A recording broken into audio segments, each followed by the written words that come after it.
بسم اللہ الرحمن الرحیم۔ آج کی اس ویڈیو میں انشاءاللہ ہم کچھ ایسی دعائیں آپ کے سامنے بیان کریں گے جو کہ ہر بیماری کے لیے شفا یابی کے طور پر مفید ثابت ہوں گی۔ دعائیں ہر بیماری کے اعتبار سے مختلف ہوتی ہیں، ہر بیماری کی ایک الگ دعا بھی معصومین نے ہمیں تعلیم فرمائی ہے، لیکن اس کے باوجود بھی کچھ دعائیں معصومین سے ایسی نقل ہوئی ہیں جو کہ انسان ہر بیماری میں ان کو پڑھ سکتا ہے۔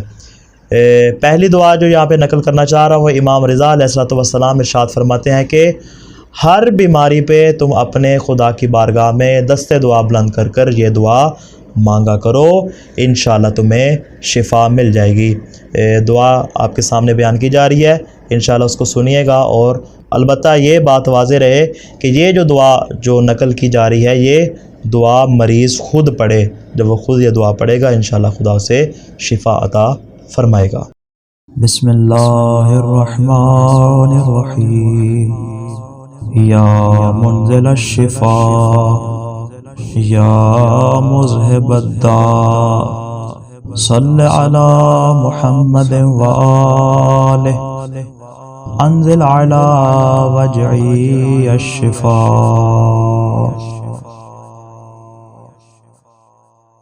اس کے علاوہ دوسری دعا جو امیر المومنین علیہ السلام نے بیان فرمائی ہے، مولا ارشاد فرماتے ہیں کہ جب بھی تم بیمار ہو جاؤ تو اپنے خدا کی بارگاہ میں اس انداز سے دعا مانگا کرو۔ دعا کے کلمات بہت خوبصورت ہیں جس میں مریض اپنی عاجزی اور انکساری کا اعتراف کرتا ہے اور خدا کی صفات بیان کر کر اس کو پکارتا ہے۔ مولا کائنات فرماتے ہیں کہ جب تم ان الفاظ سے اس ذات کو پکارو گے، دیکھیں الفاظ میں بہت تاثیر ہوتی ہے، ہم اپنے الفاظ میں بھی دعائیں مانگ سکتے ہیں لیکن بعض اوقات قبول نہیں ہوتی، لیکن جو کلمات ہمیں معصومین نے بیان فرمائے ہیں اگر ہم ان کلمات سے خدا کو پکاریں گے تو انشاءاللہ ہماری تمام دعائیں قبول ہو جائیں گی۔ دعا ملاحظہ فرمائیے گا۔ تو خداوند متعال سے دعا ہے کہ خدا ہمیں ہر قسم کی بلاؤں سے، مصیبتوں سے اور آفات سے محفوظ فرمائے۔ السلام علیکم ورحمۃ اللہ وبرکاتہ۔ بسم اللہ الرحمن الرحیم۔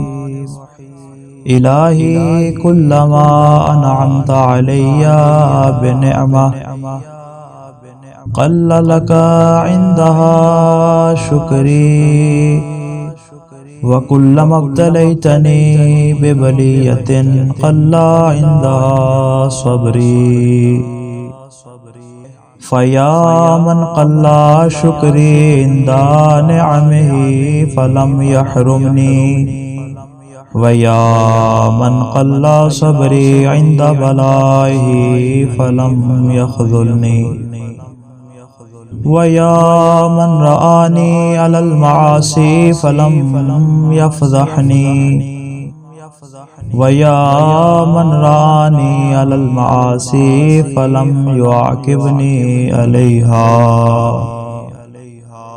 صل علی محمد وآل محمد واغفر لی ذنبی واشفنی من مرضی انک علی کل شیء قدیر۔